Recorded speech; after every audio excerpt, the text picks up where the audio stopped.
Contrairement à ses compatriotes Renault et Peugeot qui ont très vite suivi Nissan dans la course au SUV urbain, Citroën s'est montré plus hésitant avec le C4 Cactus qui, malgré un style vraiment innovant, paraissait ne pas vouloir choisir entre compact traditionnel et crossover. Les ventes ne furent pas au rendez-vous, mais Citroën a apparemment tiré les leçons de ce semi-échec. Pour remplacer le monospace C3 Picasso, la marque au chevron nous présente en effet un C3 Aircross qui se met directement en phase avec les attentes du marché. Ceinture de caisse haute, bouclier musclé et passage de roue très marqué, ce nouvel arrivant dispose de tous les attributs pour séduire une clientèle actuellement très sensible au style baroudeur. Malgré tout, le C3 Aircross fait bon usage de l'héritage laissé par le Picasso et conserve ses atouts de monospace en termes d'habitabilité. Il s'affiche même d'entrée de jeu comme l'un des plus logeables de la catégorie. On note ainsi la très bonne garde au toit, tandis que l'espace aux jambes pour les passagers arrière, déjà généreux, peut encore être amélioré grâce à la banquette coulissante sur 15 cm de série sur la finition Shine.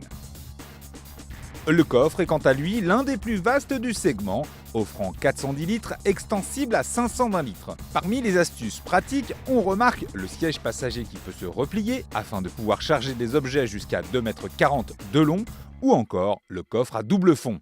Les bonnes surprises continuent à l'intérieur avec un traitement de l'habitacle offrant une ambiance originale et chaleureuse.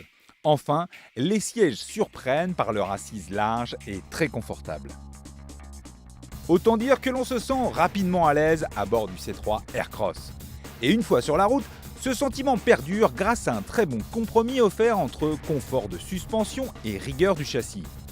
En effet, même sur les routes très sinueuses de Corse, le petit SUV s'est montré à son aise avec un train avant précis et un roulis bien contenu.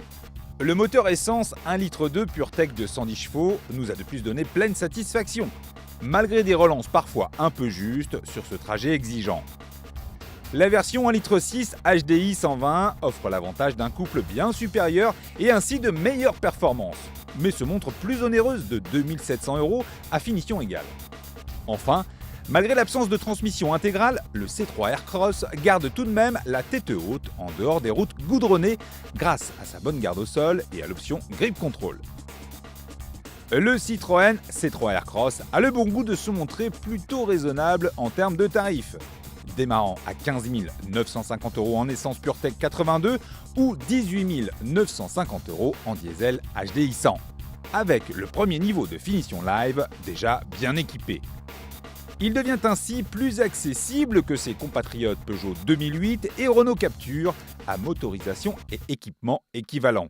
Enfin, pour accéder à la finition haute Shine dont disposait notre véhicule d'essai, il faudra débourser au minimum 21 250 €.